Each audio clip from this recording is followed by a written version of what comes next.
But all in all, in good shape, and let's talk about how 2019 is likely to be and what to do with the market right now, or what to make of the market right now. Sridhar Sivaram from Enam Holdings right here in the studios with us. Sridhar, hi, morning. Good morning. Should we be fooled by this picture-perfect scenario that we're not falling at all? Days that Dow as well falls about 500, 600 odd points.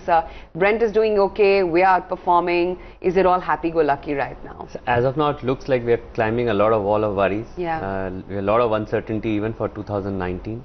But given that, the headline index really doesn't tell a story. The broader markets have, suffered a lot.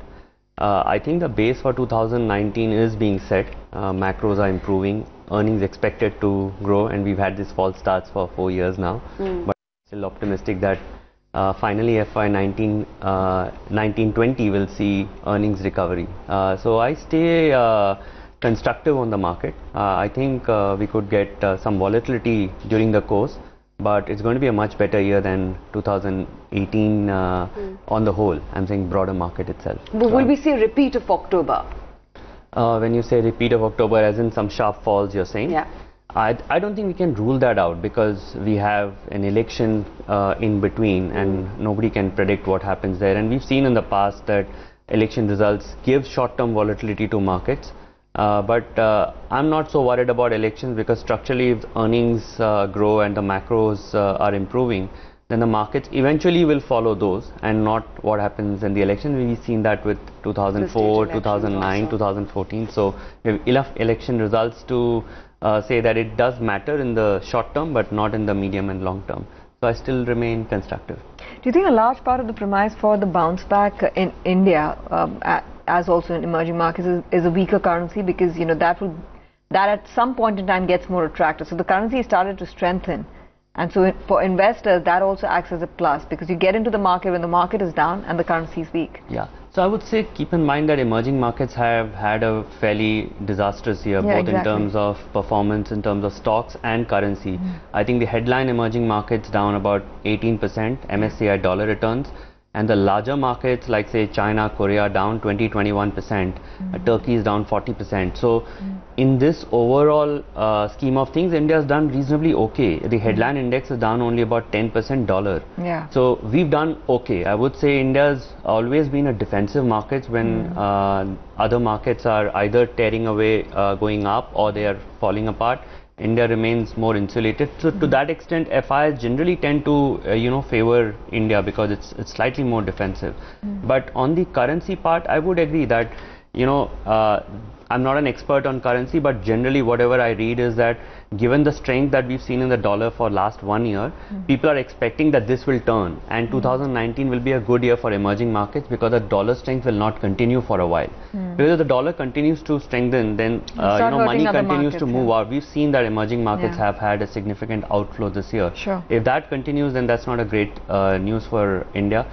So based on all that I read, I think 2019 the currencies would be more stable for emerging markets, and in general, at least for India, the earnings would come back. So I would remain more positive on India for 2019 in general.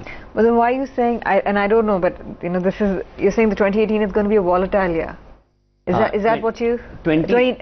was a volatile year, sorry, yeah. So you're essentially bullish on 2019. Yeah, so that had been my view, that if you go back to 2017, we've never had a calmer year than 2017, not only for India, globally. The volatility was so less. So that was my concern for 2018, that we were generally very cautious for 18 in general, because our view was the markets had gone up, mid-cap rally was too much in 2017. The valuation between large cap and mid cap had gone up so much that mid caps were trading at a premium, which is not sustainable. We've seen a lot of that correcting. So both from a mid cap standpoint and large cap standpoint, things are looking much better as we enter 2019. It wasn't looking so great as we entered 2018. So that was a concern that we had flagged off. And crude coming off considerably, so drastically, also must be a big relief. It is, big plus for India. But keep in mind that normally emerging markets rallies have come when crude has been in a sweet spot, not necessarily 100, but somewhere between 50 and 70 has been the range where if it goes down below 30 or below 40, then you generally see, emerging markets not doing well, because it indicates that global growth is slowing down. So I think we're currently in the sweet spot, and as long as we stay here, this looks perfect for 2019. I mean, very tough to predict all of these, but I would generally say that the macro is sort of falling in place right now, and 2019 looks promising. But what makes you so hopeful of an earnings revival? And I ask that because all of 2018 we waited for that, all of 2017 we waited for earnings. Why now? So I'll tell you, one of the biggest reason, I think financials will be the big driver for earnings growth for 2019. And you don't need to be great analyst to predict this, because the banks in general, especially the corporate banks, they've had credit costs in the range of anywhere between 2 to 3%. You take any of the large banks, and they are fairly large in terms of the earnings and the index composition. Now we expect that to come off in the third and fourth quarter, and substantially in the next year. So we could see falls of closer to say 100 basis points in credit costs. 100 basis points in credit cost fall is a significant improvement in the earnings. I mean, you can just put that for an SBI and you'll see that the numbers are drastically higher. So our view is that this will happen because, one, for the last 3 years the credit costs have been very high, and we all know because of the NCLT process some of the resolutions are happening. But our view broadly is that we are not expecting any great write-backs from NCLT. We are just saying that there will be some where the losses are more, and some we will get more from the recovery process. Net, whatever you provided, which is about 70% is fair, and we go with that assumption. So what we are assuming is fall in credit cost. Also what we are seeing is the loan growths have started to improve. So we are getting a double impact for financials, especially the corporate banks. That your loan growths are improving, your credit costs are falling, and in general, because of what's happened to NBFCs, a lot of them have ceded space, and not only have ceded space, they were very aggressive in their pricing, because they were borrowing in the short-term market and lending in the mid and long-term asset markets. That has sort of receded. So the pricing for corporate banks and banks in general has improved, or the aggressive pricing that they were seeing from NBFC has come off. So if I put all of this together, it looks like a very sweet spot in general for financials, which is about 40% of the benchmark. And for the others, generally when there is election, you see consumption boom happening at that point of time. One, because the government spending is high. Two, election itself is the biggest spending bonanza. I mean, look at the number of candidates that are going to be present there and the amount of spending that they're going to do during this period. So we are going to see, a spending bonanza during this period. So if I put all of this together, it looks like 2019 we can easily have a 15% plus earnings growth. Interesting. Knock on wood for that. You have said that election spending is to aid consumption. To our mind, the more obvious trade would be how it pushes investment. So why are you betting on consumption? Because consumption is already overpriced, one. Yeah. And secondly, you've already had sound bites from the likes of M&M, Maruti saying we've peaked. So, the investment spending is pre-election, generally, which is the government wants to show that they're building roads. Fortunately, in this tenure of this government, they have actually consistently spent over a period of time. So it isn't as if they're going to significantly increase spending. If at all they have to do anything, it is to give more SOPs to give money in the hands of people, because the general concern is that there is rural distress and stuff like that.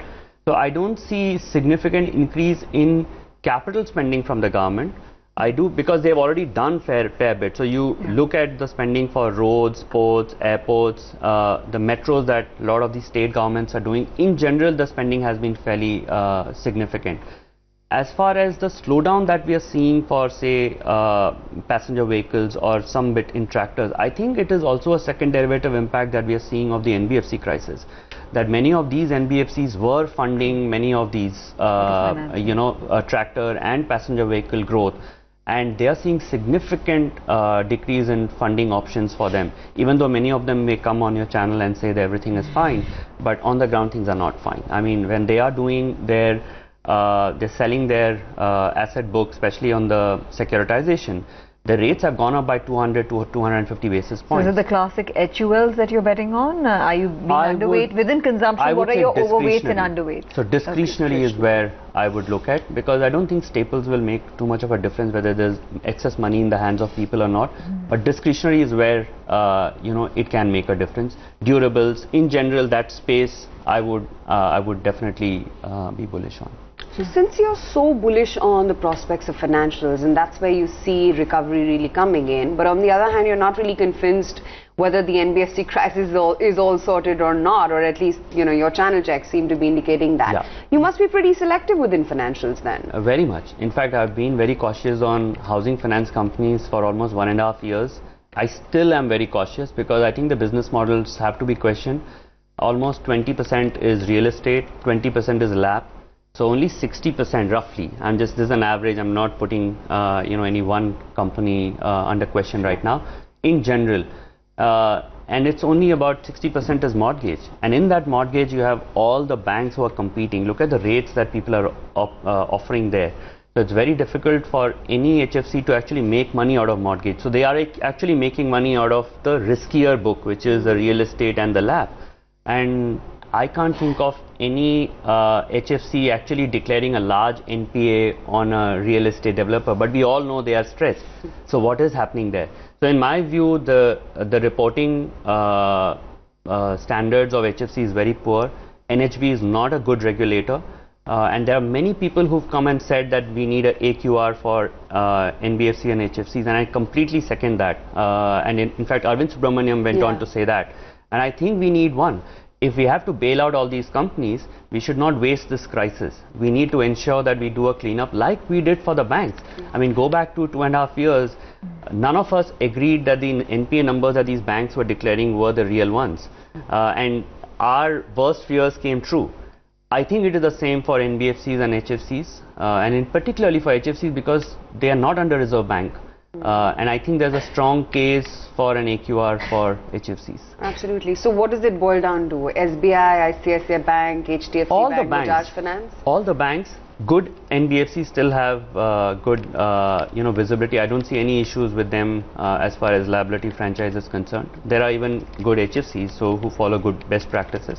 So it isn't as if the option is very limited. One has to be selective.